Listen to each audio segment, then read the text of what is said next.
Now that Bonnie's here, I bring Parks and Recreation to order.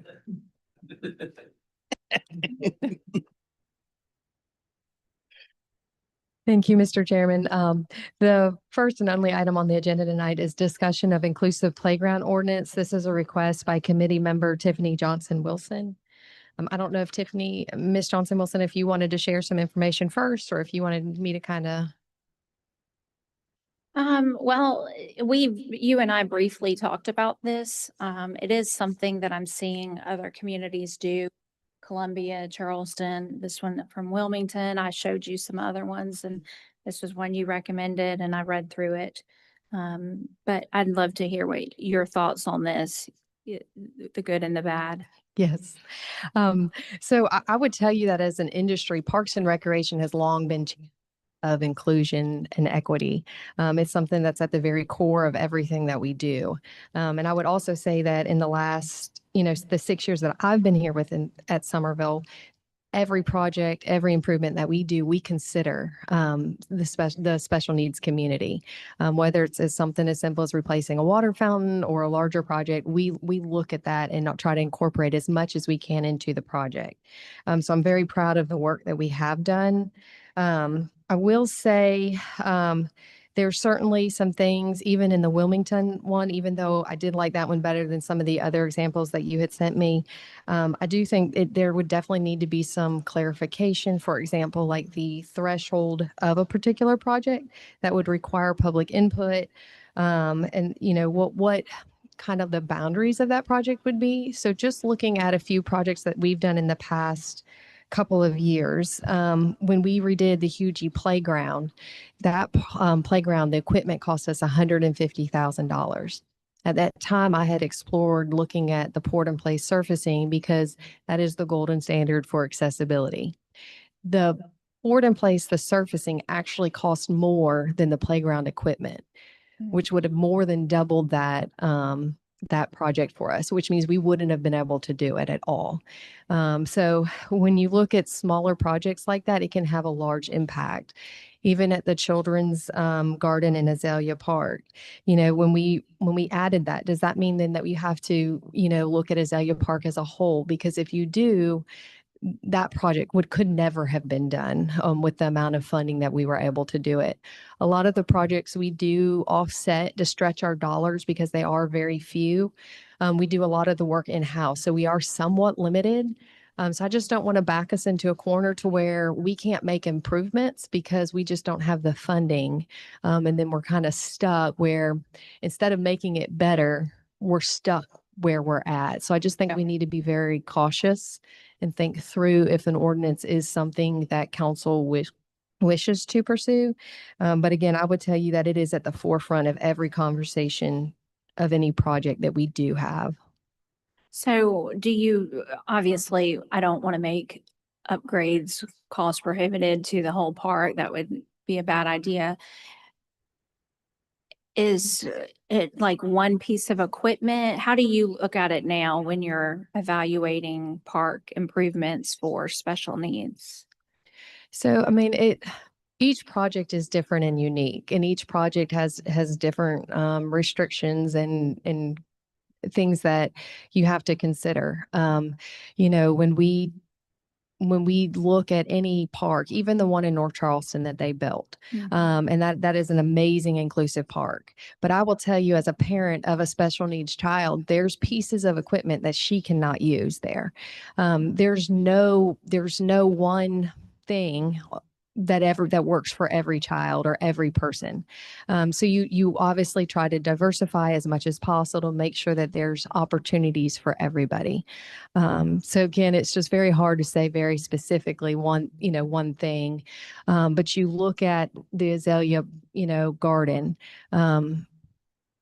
Our dirt surfaces do they meet the ADA requirements? They don't, but we didn't have the funding to come in and pour concrete sidewalks throughout that park.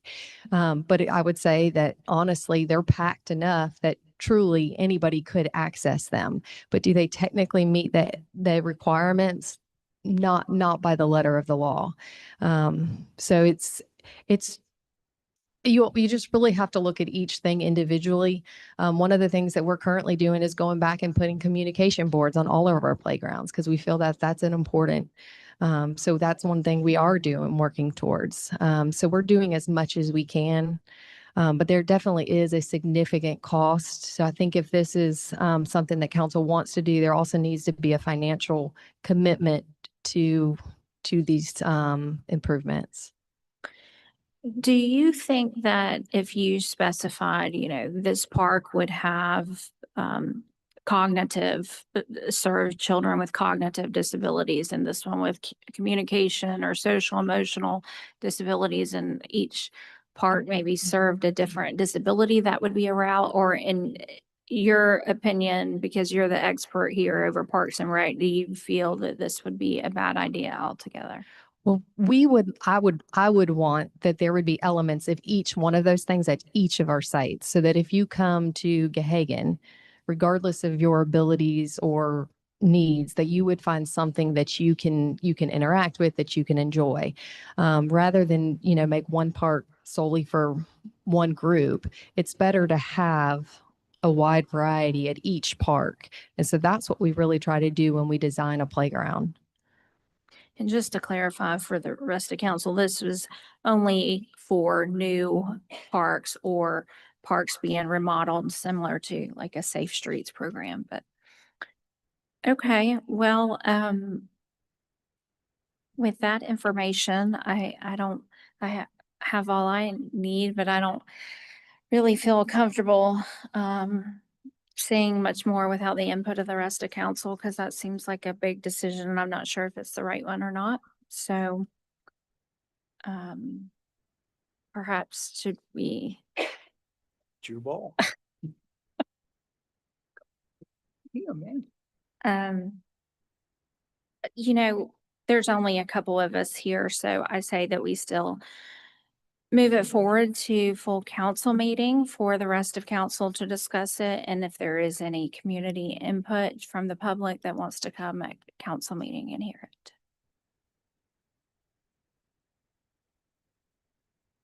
So that's a motion. Second. All in favor? Aye. That's everything. Thank you. Thank you.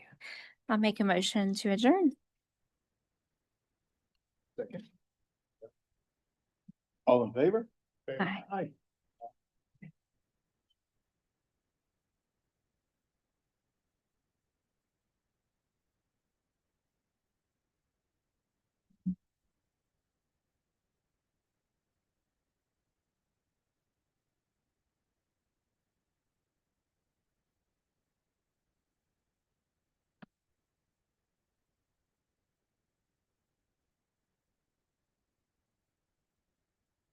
All right, we'll call the Planning and Development Committee to order, and Miss Jessie, I'll.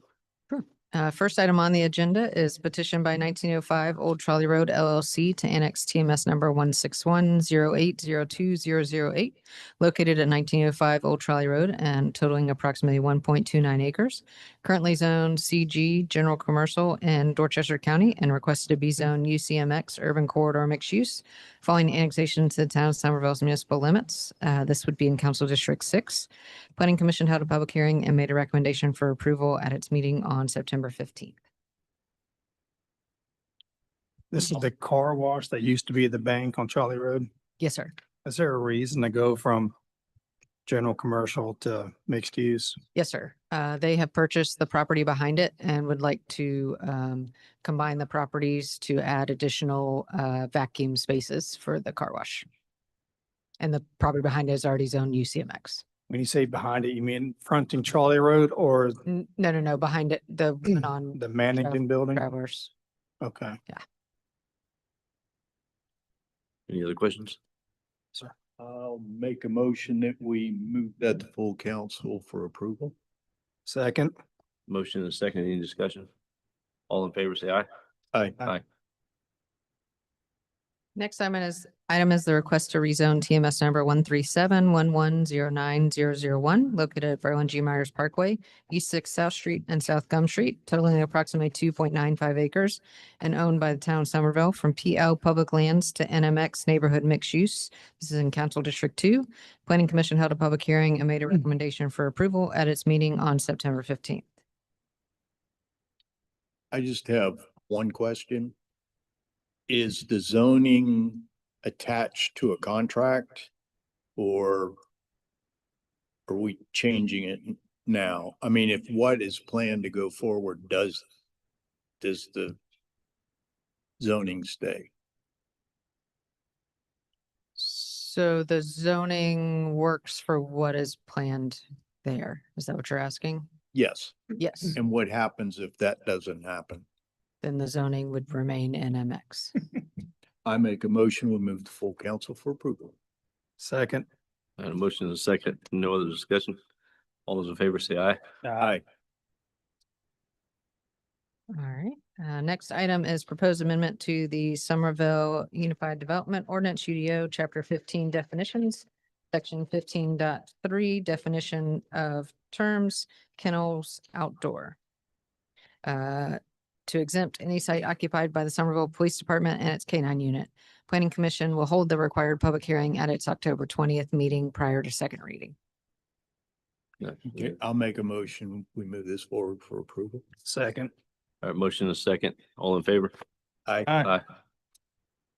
And the last item is a proposed amendment to the Somerville Unified Development Ordinance UDO Chapter 3 Use Provisions, Section 3.6.1 Permitted Temporary Uses, Subsection 3.6.1 G Mobile Food Retail Vending to update the state regulatory agency and allow for vendors to remain overnight in certain zoning districts. Planning Commission will hold the required public hearing at its October 20th meeting prior to second reading. I make a motion, we move it to full council for approval. Second. Motion and a second. Is there any discussion or questions for Jesse? Just, I just want to make sure that we don't move forward and go towards, land that we have where everybody's their right of ways, Mhm. where people are parking in front of restaurants during festivals and things like that, because that is happening. My understanding, and correct me if I'm wrong, that this is only on private property. Correct. Okay. Under certain zonings. All right, any other discussion? All those in favor? Aye. Aye. That's us. Motion address. I'll second. Motion and a second. All those in favor? Aye. Aye. Thank you. Thanks, guys.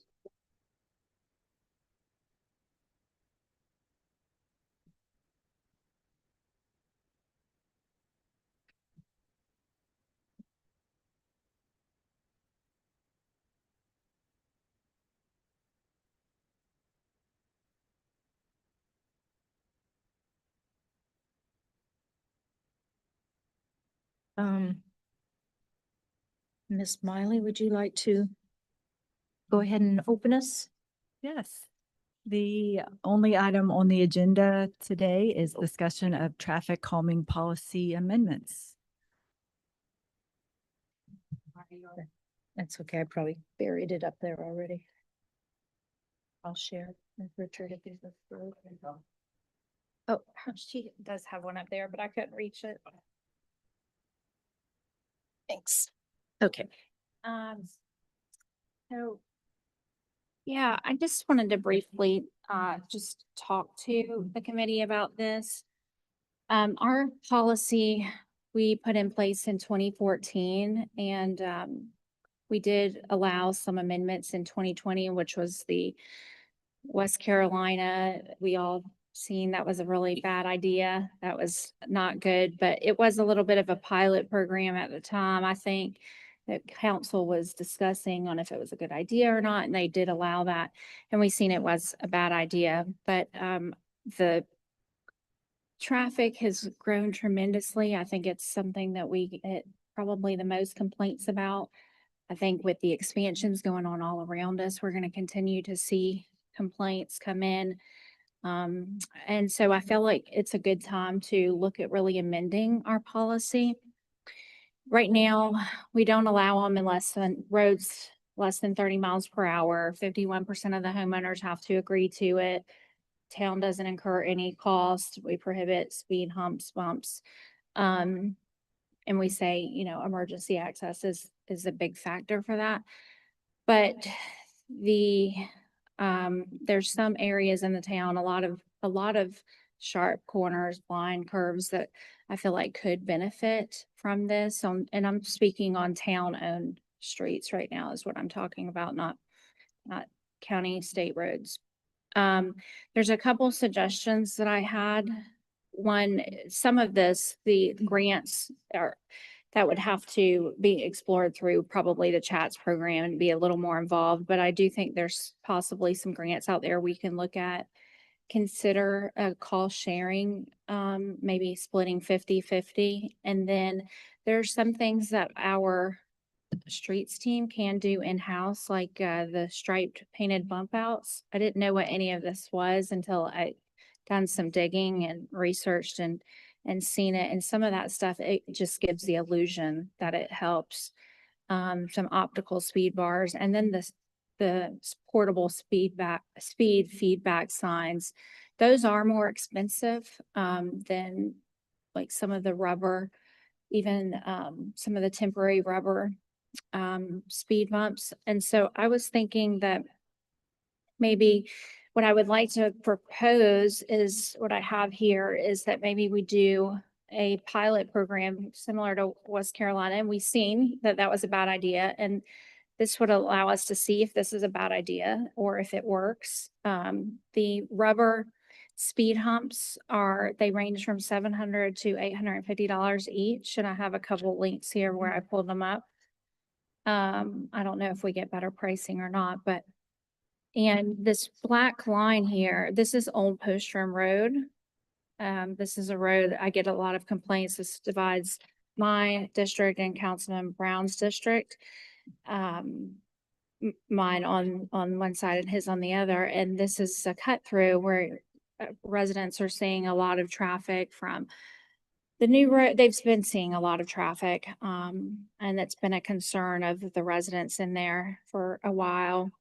And so I thought that maybe if we tried for a pilot program to maybe 2 or 3 at these blind curves, because even the big fire trucks like have to slow down at these curves anyways. So that might be an option just to see how it does. The thing is there's not sidewalks on this road either. And there's several roads in the town that don't have sidewalks that are a concern more for speeding and traffic.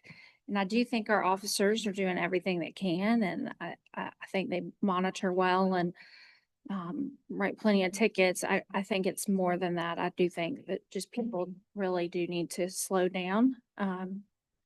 So that's my suggestion, that even whether we agree to the pilot program or we don't, I would just ask council to consider amending the policy. And I just put a couple of suggestions. I tore this out of the magazine. I keep the Uptown magazines and like read them when I really can't sleep at night. And had this one tore out from this article from February article in 2025. And it talked about how much these traffic calming measures are really helping and making a difference. And not just even for pedestrians, but just overall traffic as well, just slowing people down in general. So I think there's some more affordable measures we could take and implement. That's everything. So if I may make a motion to move this to full council for consideration, unless committee has anything else they want to say. I do like a couple of your suggestions that to try. I'm not too keen on the cost sharing model though. Because I know if everybody, all the neighborhoods found out we were doing something like that, every single one of them would be here at our doorstep, buying 15 for their neighborhoods. But I agree that, possibly grants might be out there for this sort of thing. What's your thoughts?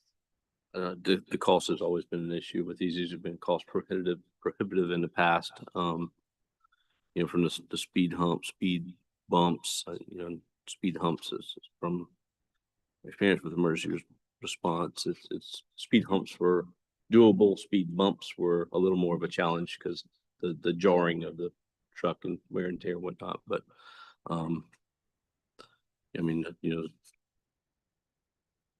One thing I would like to add is, we, over time, have grown our local accommodations tax funding quite a bit, where we have set it at 2 million fund balance, and that's, I believe, like Rhonda was saying this afternoon, is a lot of that is because Nexton grew so quick with a lot of the hotels and things like that, and we virtually went from no income in that account to now a $2 million fund balance, and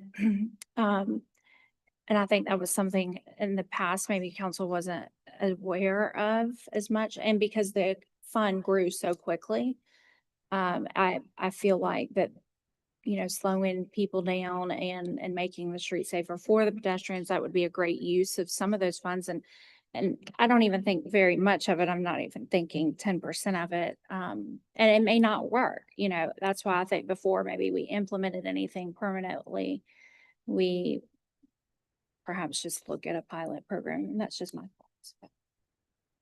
I don't have a problem moving it to full council for discussion, and I'd like to hear some input from our staff as well, on the measure with, for y'all's input, and well as Chief Wright and Chief Melcher as well. I agree. And you were telling me that our traffic calming policy overall probably needs to be updated anyways. Yes, Is it ma'am. possible that we can maybe get a small subcommittee together to start looking at that now? About how large is this document right now? It is, yeah, Oh, and a lot of those pages are exhibits. I see. Okay.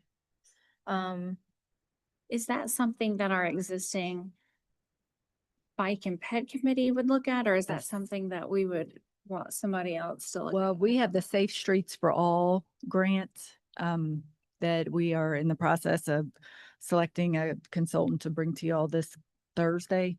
Mhm. And that could be done with that possibly, Okay. looking at the, traffic calming measures and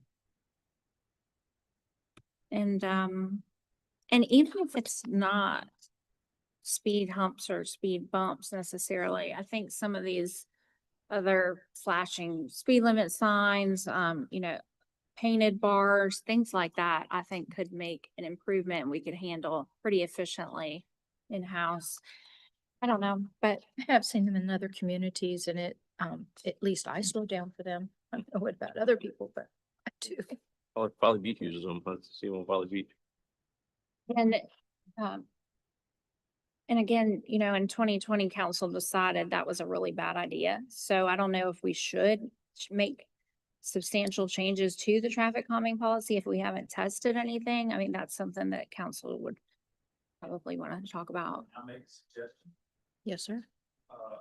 piggybacking off of Bonnie's suggestion, that the grant consultant that we're gonna work with, take a look at our traffic calming policy, come forward, incorporating some of these ideas, ask them to take a look and see if they can bring some recommendations for updating it, bringing it up to for current policies. That's a great idea. Yeah, that's a great idea. All for it. Is that something that we are still working to find a consultant or? Okay. yes, ma'am. Yes. Okay. The response, they were due at September 30th. So last week, and we had 5 consultants respond. So we're in the process of reviewing those now. Okay. You'll have in front of you staff recommendations you can choose. But Oh, good. okay. Very good. Right. That's it. So do you mind us waiting till we hear from this and then maybe, incorporate that as part of. and then Yeah, I mean, talk about it next month? yeah, so how should we do that? Do we move this to council to talk about it as a whole, or do we move it to next month to for council to talk about as a whole? What was the proper? Or do I make a motion? Why don't you make a motion to the effect of what we just discussed?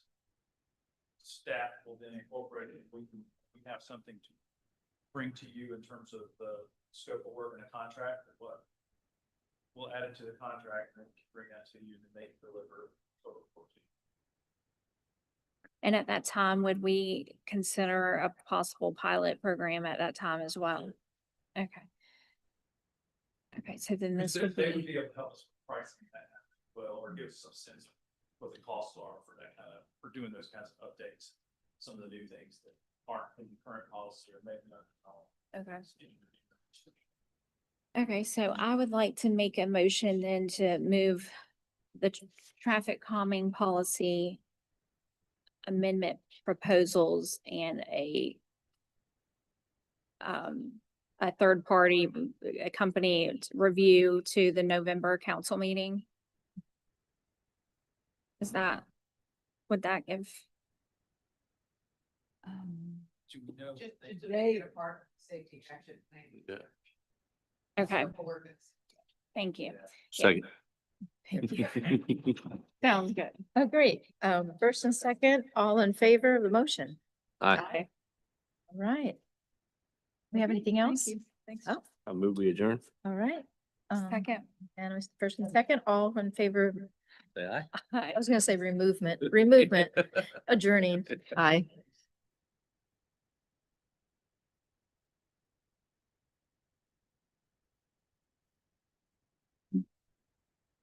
Towards everybody else. Yeah. Yeah.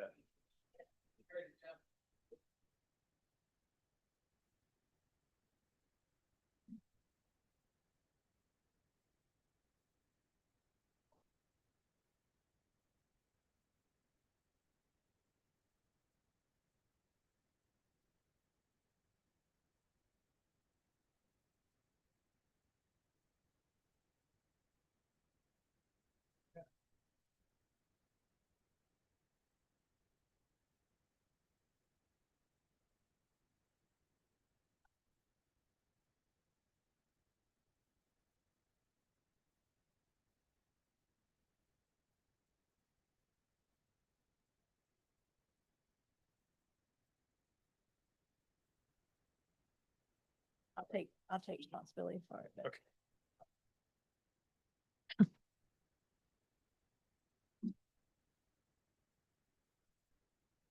All right, we have everybody here. We'll call the Finance Committee meeting to order and turn it over to you, Miss Rhonda. Good evening, Mr. Mayor, members of council. You have before you the September 30th financial report. The summary shows our current period collections at just over $1.1 million. Year to date is $4.5 million. Our expenditures for this period total just over $3 million, and year to date, a little under 12 million at 11.6. Our transfers in are from the hospitality fund. So our net revenues is in a deficit position at 1.7 million for the month and 6.2 million for the year. Any questions on the summary page before we go to the details? Can I ask you, Rhonda, do we have to, the local option sales tax that we get in for Charleston County, do we have to allocate that to specific expenditures? The local option sales tax? Yeah, for Charleston County under state revenues. No, we rebate a portion of that back to the taxpayers in that county, and then it's in our general revenue. We budget that as general fund revenues. in Okay. general, not specific. Thank you. As far as on our revenue for property taxes, we collected 300,000 for the period. Year to date, 732,000. Licenses and permits, 488,000 for the period. A year to date, 2.3 million. Court fines, 22,000, excuse me, and year to date, 77,000. Our state revenues for the period is, I think there's a line left off because they're Dorchester, the Berkeley County's not on there. It says 86,000. I'll have to correct that and see, what is missing. And year to date at 585, because we have local option sales tax from both Charleston and, Berkeley. So I apologize for that. Parks and Rec revenues, current period 36,000, year to date 165,000. Our miscellaneous revenues total 183,000 and year to date 581,000. Any questions on any of those categories?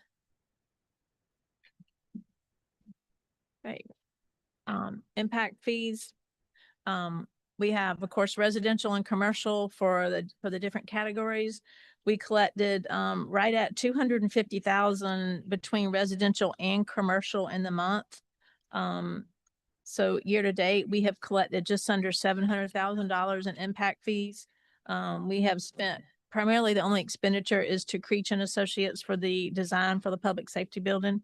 The number at Parks and Rec of $26.70 is an error. I had some technical difficulties with the previous month carry forward, so I'll get that corrected.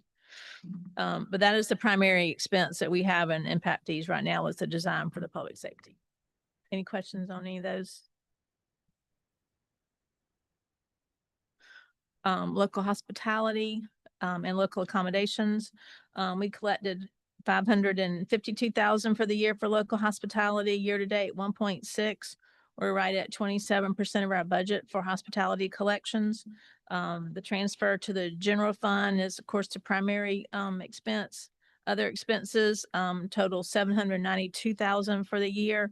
And for this particular period in September, that includes a debt payment, which is why that month's expenses are a little more elevated than what they usually are.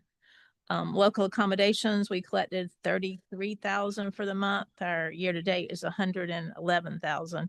And Ms. Johnson Wilson, I did want to just correct maybe what I said to you earlier. The local accommodations tax, it has grown not really fast, but over a long period of time. I don't think that was looked at as a source of revenue before 2014. Some of you that have been here a while probably remember that. So, so it's been 10 plus years, of building to get where we are now. And we just haven't spent a lot of that. Any other questions on hospitality or local accommodations? Stormwater fund. Ms. Rhonda, what do we, if you went to a local accommodations tax, what do we expect to get every year in that? Do we do a projection on that It's or not right really? about 400. 400,000 a year is what we get on that? Okay. So it's, So as we get more, I don't know there are any hotels in process in our Right. town, but so, as we get more of those, as we track down some other so not, short I mean, term. not a major reoccurring revenue stream then. No, it's not a Okay. major, but it just hadn't been used. And fortunately, because we were able to use it for some things like the barriers that the police department bought. So it's nice to have, access to that for things we need. I think maybe in our budget workshop, we started getting, and I don't want to fast forward to 26 yet, but maybe we ought to talk about that as And- some projects that And as a group collectively that we want to see. But that is a good idea. Okay. We have allocated a portion of this revenue to service the debt on the public safety building going Right. forward too. And that's 200,000 a year, correct? Our initial estimate, yeah. Okay. Again, this vehicle is kind of fluid, so we can kind of adapt as we need to. Mhm. Any other questions on that? Well, thank you. You're welcome. Stormwater funds, we collected just over $5,000 in delinquent stormwater fees. Year to date is 31. Our expenditures for the month are 130,000 and year to date 544,000. Year to date, we're in deficit position of 512,000. Any questions about that? Anything else? That is probably going to remain in deficit until after January, right? Yes, sir. Any other questions, council members? Thank you, Ms. Rhonda. You're welcome.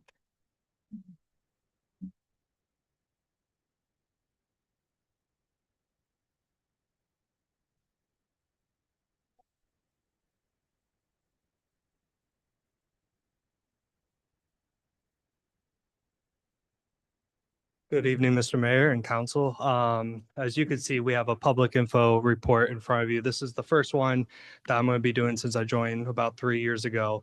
And this is something I would like, and Scott and I talked that we're going to do quarterly just to update you on numbers and where we're at with all our public information and communications here at the town. Very proud of this, and I'm looking forward to showing you guys the numbers that we have seen. First of all, this matters because, our residents and our community expect to our social media and us as a town to be accessible on digital media in every single aspect. And additionally, misinformation spreads like wildfire. And so for us to be very active, very forward thinking, very proactive in our communications helps negate the misinformation that does happen. And then trust in local government is extremely important. There's something that I pride myself on in my office is just being very straightforward, honest, and speedy, right? But a lot of folks have mistrust in local governments, and it's our job to build that, right? And that is through adding more coins into the bucket. So what y'all are going to see is just all our channels and the numbers that we have seen. Now, these are numbers from the past 90 days, and they are compared to the 90 days before. There is some that will be a year, and I'll explain when we get there. First and foremost is our website. This is our hub. This is the most important of all of our digital media. In the last 90 days, we have seen 77,295 visits to our website. 73,453 are new. Sessions and page views. So we have had 116,981 sessions. What does that mean? That means that folks have spent time navigating through our website. And our page views are 221,000.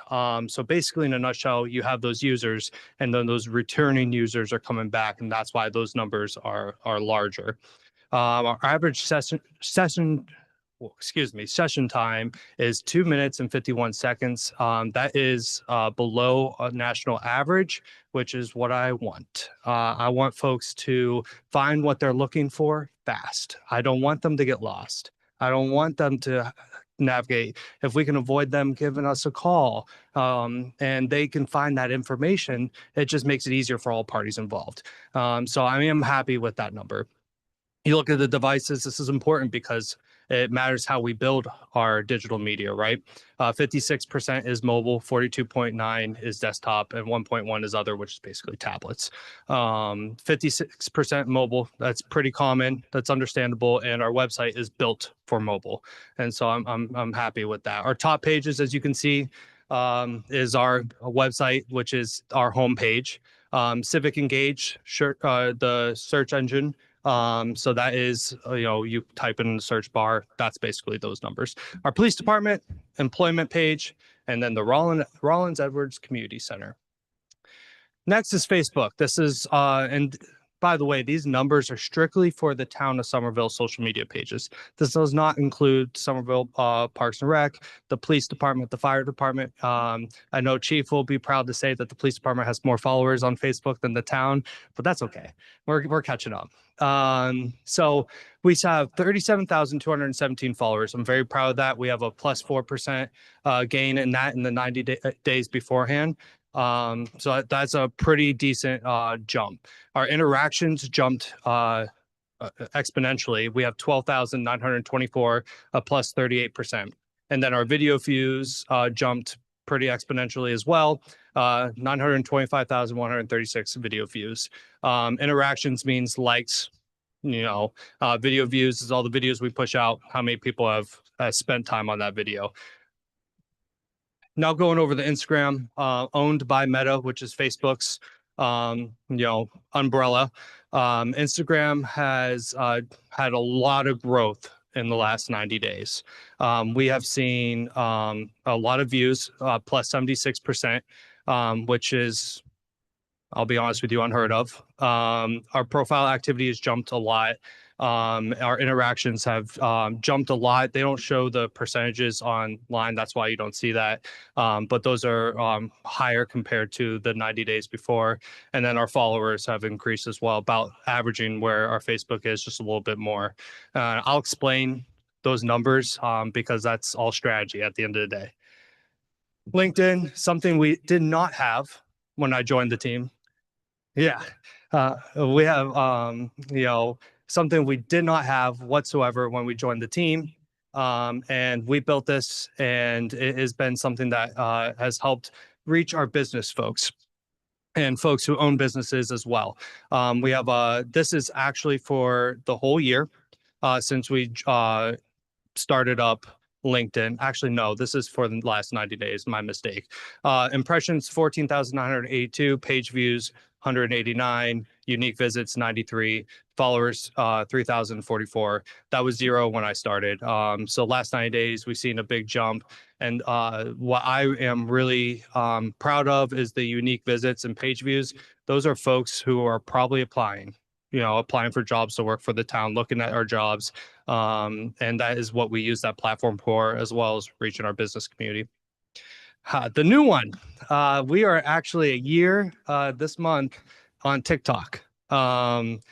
TikTok has its positives and negatives, but I'll tell you guys right now, and I'll spend a little bit of time on this page. This has been such a positive thing, especially for our younger community. Our post views, 253,000. This is for the year. This is since last October, okay? Profile visits, 4,848, likes, 17,000, comments, 631, shares, 3,978, followers, 3,301. We did not have any followers last October. We did not have a page. 51% of those followers are the ages 18 to 34. That is important. We are reaching the folks coming out of high school. We are reaching the high school folks, but they don't go under 18. So I bet you that number is a little skewed, but we're reaching high school folks, college, and young professionals. And these are folks who are our future leaders. That's people I relate with. And getting them involved in our local government, having them understand what's going on in our town, but also making them feel proud of their home. And so I'm very proud of our TikTok. We post every day. I'll explain that in the next few slides, but we have seen some incredible feedback, as you can see in the numbers. Comparing this to other local governments in the area, we're leading the pack. I would say there's a couple that are pretty similar, but we are leading the pack with that. Most of them actually don't have it. They're not taking advantage of it. The picture up top was a extremely viral video that we pushed out, and actually Serena, who works for the police department, I'm gonna give her credit. She did that video, and it's awesome. So it's just a Meet Our SRO unit. It's awesome. I know Chief's proud of that video as well.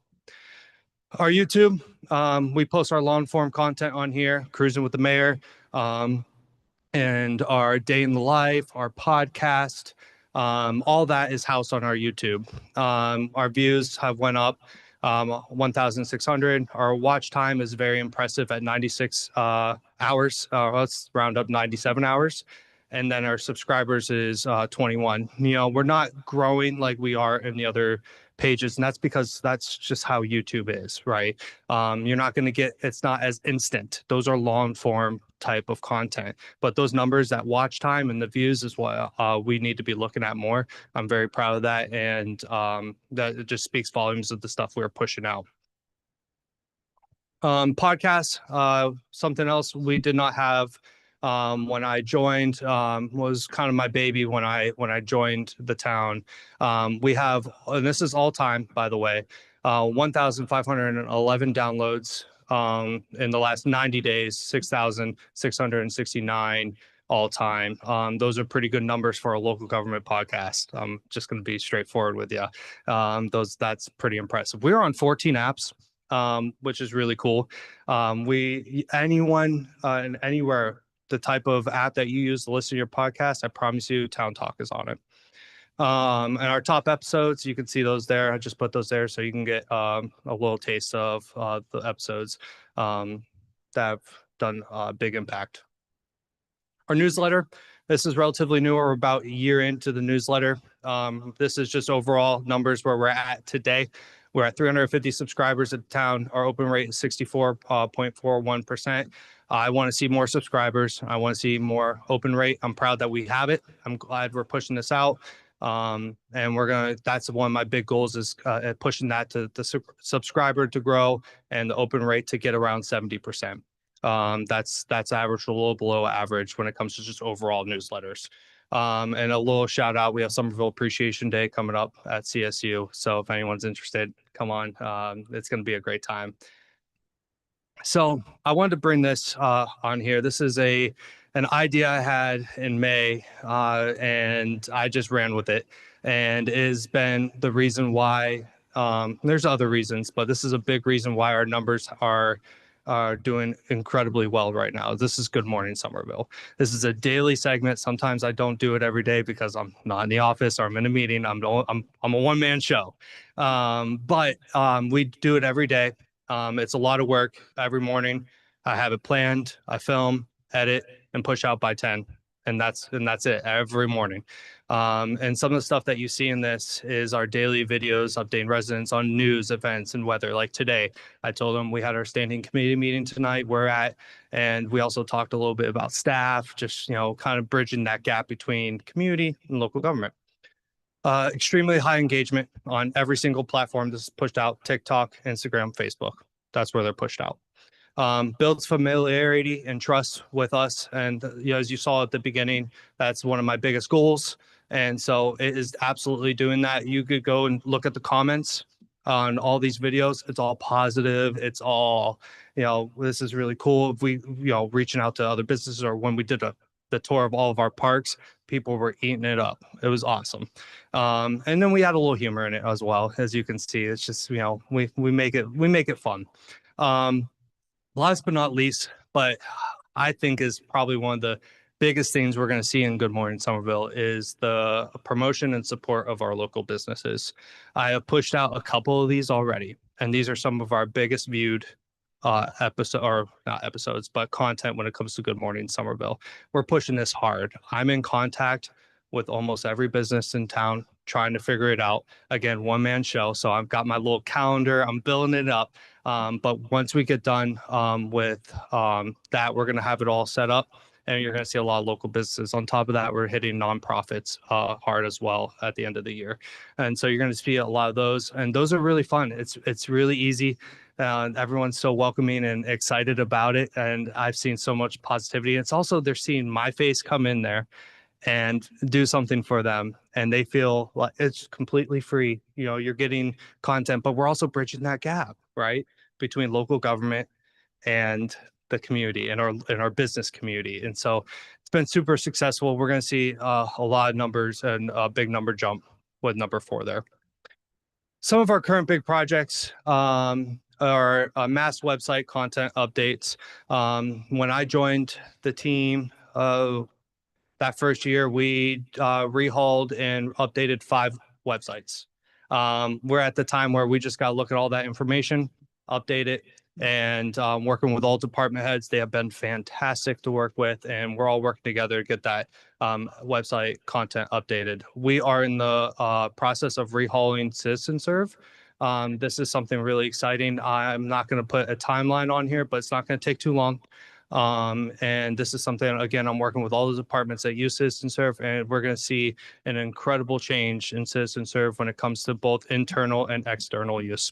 And so I'm extremely excited about that. A lot of hard work from everyone on that. And the last but not least is something we're all talking about, is an AI chatbot on our website. Just to dig in a little bit about this, I won't go too deep, but in a nutshell, there's a couple of, this is a newer thing that's happening. And instead of running away from the technology, I would love to run towards it and use it to help our community and our staff. And so an AI chatbot, we have done a lot of research that would be a little character on our page, and our community can have a conversation and would help guide them just like a concierge through whatever needs they may have. If they get stuck, if the AI is confused, then it gives them a number to call or an email to email, right? I've talked to quite a few municipalities who are using the AI chatbot now, and it has lowered the call volume by, I think, close to 50%. Additionally, they are seeing a happier, morale when it comes to the community, when it comes to getting information about us. And so I'm really excited about the AI chatbot, something we're looking at, exploring, and talking about from a staff level. Looking ahead, obviously, I want to enhance video content. We are, again, I'm going to toot my horn a little bit here. We are leading the pack in our area when it comes to video content as a local government. And I'm very proud of that. I'm very proud of my fellow staff who trust me, but also, work with me as we get this content out, because it's working. It's working. We're seeing local governments now copying, Good Morning Somerville. I've seen a couple pop up lately. And so I'm really proud of that personally. And I think we need to be proud of that as a town. I want to grow our newsletter. I already talked about that. Accessibility and innovation is extremely important to me. And so accessibility, I want every type of folk, anyone who has anything, to be able to get the information they need, but to also be able to enjoy our content. And so we're looking at different ways to enhance that. And that's something I definitely want to do. You see all our videos, it has written captions on the bottom. We have a ton of different things on our website that you can, if someone cannot, see a picture, they can kind of have it vocalized for them. We just have a ton of unique things that we're looking at doing, and we're also doing right now. And innovation, like I said, coming up with creative ideas and seeing if I'm allowed to do it, and then doing it, and that's innovation, and it's been working. And then just a continued multi-platform engagement, right? We don't want to be on one platform. We don't want to be just on Facebook. We want to reach every single demographic where they're at, right? And so that's why we went on TikTok. We wanted to reach our younger demographic. That's extremely important. Those are our future leaders. So we went on there, and you can see the growth that we've had on there just itself. That's it. That's all I had. If you guys have any questions, I'm open to all questions, and hopefully I can help you guys out. Yeah, of course. Yeah. Chris, awesome job. Yeah. Appreciate you very much. Yeah. Any questions? All right. Awesome. thanks. Thank you, guys.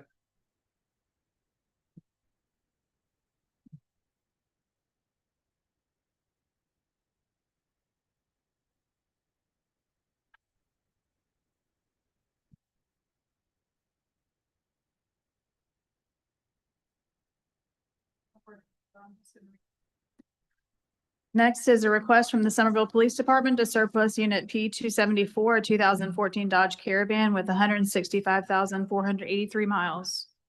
Make a motion to approve that. I'll second. All right, motion and a second to approve. Any discussion? Hearing none, all those in favor say aye. Aye. Aye. Any opposed? The ayes have it. Next is discussion of purchasing trailhead cameras for Sawmill Branch using local accommodations tax fund balance. The request was from committee member Tiffany Johnson Wilson. I'll make a motion. We approve that. I'll second. All right, we have a motion and a second to approve. Any discussion? How much is it? Yeah, did I miss a dollar figure somewhere? Yeah, so I believe it was around $300,000. And so Deputy Chief Hirsch sent me June 9th of this year. He sent me all of the incidents on the trail.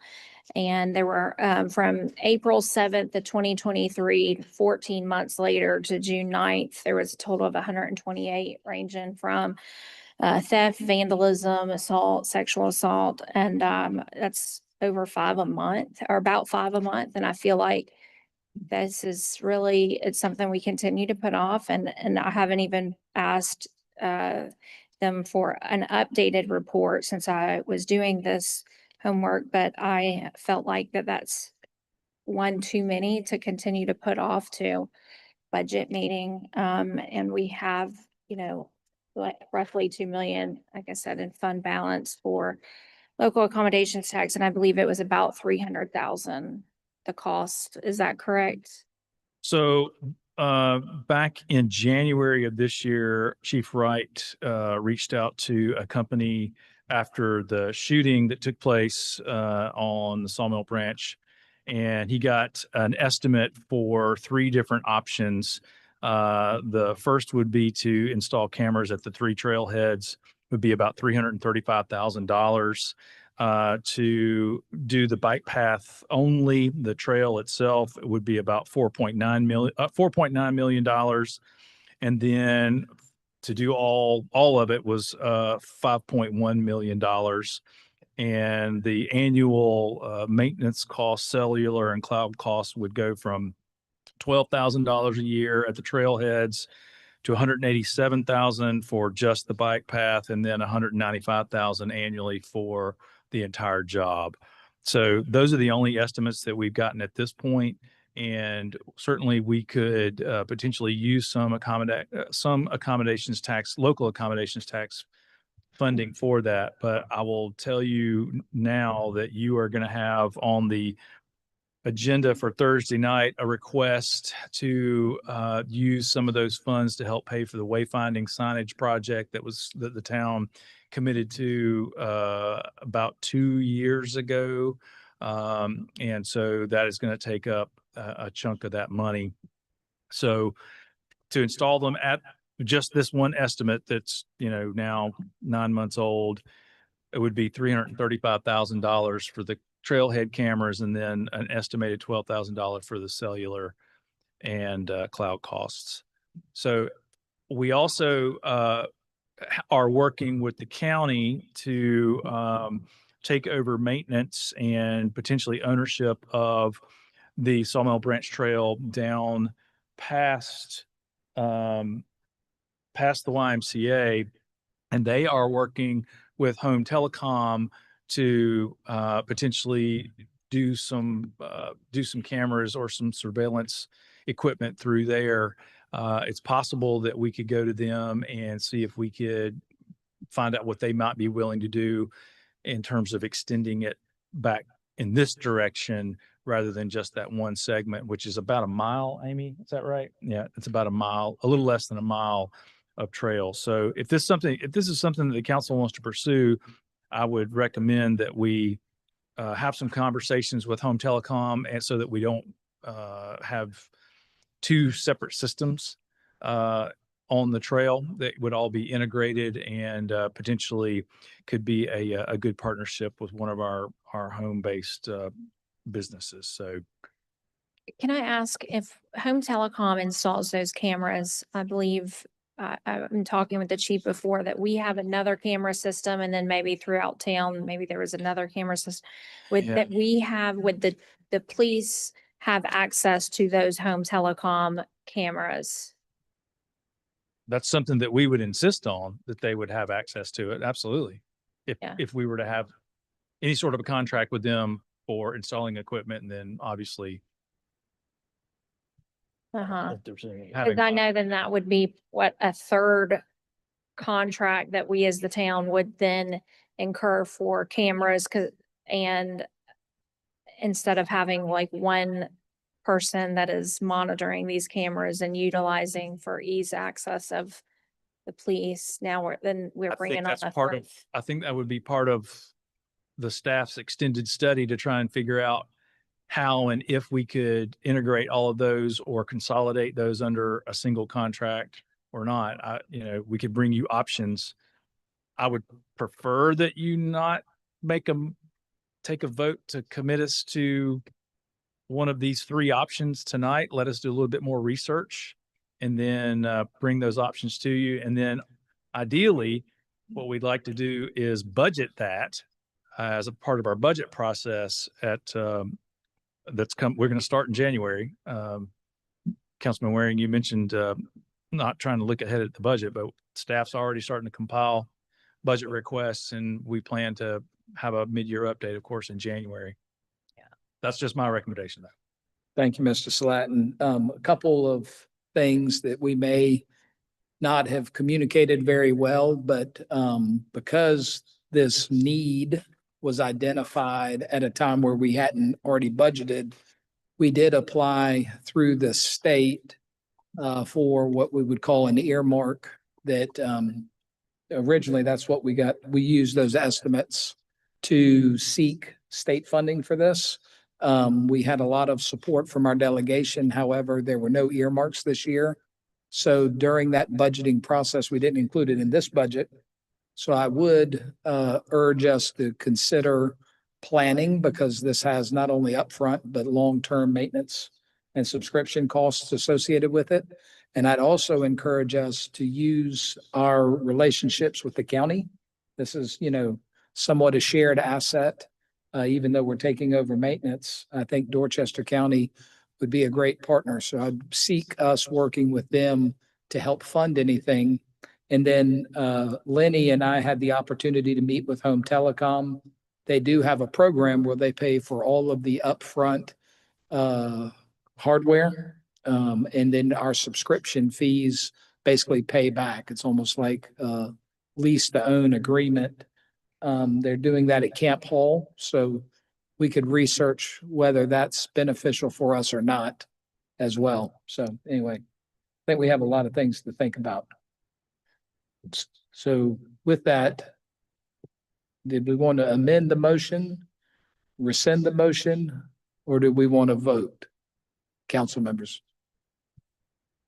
I feel like this is a safety issue, and to me, one incident is one too many, and I think we need to we've been talking about it since last budget season at the very least, and $300,000 and $12,000 a year is, I feel like, very minimal, but I also understand what you're saying, and if the county would agree to pick up some, that is always nice as well, so if we're not going to vote on this tonight, I would love to see it move forward sooner rather than later, not waiting till budget time. Council members. I agree wholeheartedly. We want to do some additional enhanced security on the trail, but this $335,000 only covers the 3 trail access points, not the 20 other plus access points. If I was accessing that trail to mug somebody, to assault somebody, I'm surely not going to park my car at the trailhead to do that. And while I agree we need some enhanced security, I think we need some more conversation about it before we just spend $335,000. Yeah. So, Bob, do you want to amend your motion? I can withdraw your motion. Councilman. made the motion? Yes, sir. Oh, yes, I'll withdraw my motion. All right. Councilman Jackson withdraws his motion. Do we need to give you any direction, Scott, or this discussion gives you what you need? All right. Thank you, council members. Thank you. Discussion of employee incentives. The request was from committee member Richard Waring at the April 22nd budget workshop. Well, thanks for the date. I was thinking we were in May when this came up, but I asked for this to be brought up now. Of course, we did a 3% COLA this year for our employees, and discussion was had at that meeting about trying to do more, but we were just basically at the ceiling at that point. And so we asked that it be brought up at this time because the timing seemed better with having more, tax. Yeah. That's starting to get out now. So I wanted to bring it back up for discussion. I know, like, just as an example, I know our employees are still far behind from where they should be. And this was, we've done some big raises for them over the years, over the last three years. But unfortunately, the starting point when we started those raises was just not where it should have been. So we just haven't caught up yet. And at the same time, other municipalities are pulling ahead further. Example, Mount Pleasant just recently was in the news as their firefighters, police officers just got a pretty significant raise too. But anyway, that's where I am, and I would want to see us do some more for our employees. Yeah, so, Mr. Mayor, if I may, I think when we were talking about it during budget time, Councilman Waring, we were discussing it in the context of we would have a pretty good sense of what our property tax billings would be by this point, hopefully. Unfortunately, we don't have a really good sense of that. We will probably in the next week or two, Rhonda. Obviously, we'll know what we're billing by the end of the month because that's when they have to go out by. So I would expect that next month we could have this conversation again and have a better sense of where we are. Rhonda and I have talked about this a couple of times, and at this point, I feel like we would probably want to lean toward recommending to you a bonus of some kind for the employees, and what that would look like and how it would be structured. We really haven't gone into a lot of detail yet, but that's something we certainly are interested and would be eager to try and do rather than necessarily a bump in salary. I think if we're going to do a bump in salary, that's something we need to do through the budget process and then put recurring revenues towards that rather than saying, hey, we look pretty good this year. Or in November, we look like we're going to be in pretty good shape. Those recurring expenses need to have recurring revenues paired with them. So a bonus certainly is something I think we can probably be able to swing. And we'll, if with your permission or with your blessing, we'll bring some recommendations to you and at Finance Committee next month. You think? Okay. Is this for townwide or police and fire? I would expect it would be townwide. Townwide is what I was had in mind. Personally, I agree. It could be townwide. Yep. I'll give you guys a call next week. Yeah, sure. I'd like to throw in some. I don't want to get the specifics of employee packages, at a meeting like Right. this. But I would like to. I'll come by and shoot a breeze with you. Okay.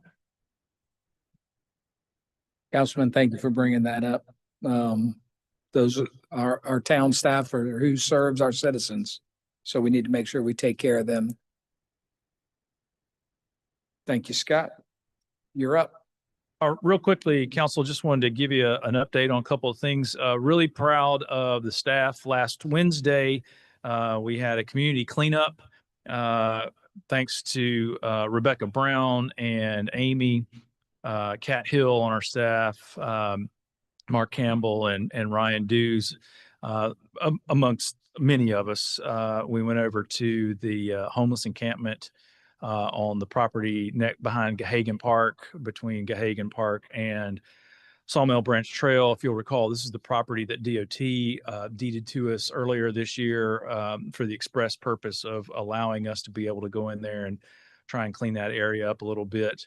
I don't know what the final number was on the number of tons. About 20 tons of material was gathered and collected and hauled away from that site. It wasn't just one encampment. It's a series, it's a village. It was a village. It was a series of encampments that were spread out over probably 10 acres or so. I mean, it was really big. It's difficult to reach, particularly with equipment, but once Ryan brought the track hoe in there, it got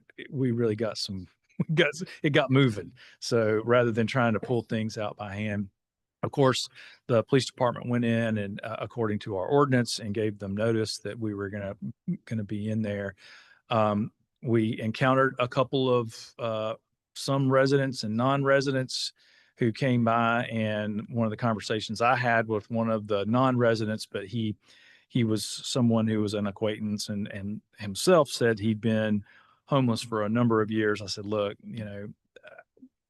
just ask for help. Just please reach out to us. We want to help improve your situation. This is not sustainable. So, but really pleased with that. And that was funded through a Palmetto Pride grant. So, sadly, we'll probably have to go in there and do it again next year, but perhaps it won't be nearly as intense as it was this time. Just to let you know, there's been a lot of interest in the Interfor site, the old sawmill, the closed sawmill. at Maple Street and Richardson. That's a good thing for our town. Lots of interest from very capable developers. And we've had a number of conversations at the staff level with developers who are interested in that property. Cushman and Wakefield is the real estate firm that is handling that property. So I would expect that we'll hear something from Cushman Wakefield or Interfor as the owner very soon as to who they're going to choose for to sell that property to potentially. And then that's when we as the town will engage with that new owner to try and make sure that we get the best product put in that gateway property that we possibly can. So just to let you know about that. And with regard to the effects of the federal government shutdown on the town, there aren't any direct effects that I'm aware of right now. It's going to be some delays in reimbursements for grant expenses, federally funded grant expenses. But other than that, as a good, sound, solid government, local government, we are carrying on with business as usual. And hopefully our residents won't notice the difference with the feds being shut down. So happy to answer any questions about the things that I just discussed or anything that I did not discuss. Okay. Thank you, Scott. Appreciate it. Thank you. Before we go into executive session, I need to recuse myself and pass the gavel over to Mayor Pro Tem McGarten.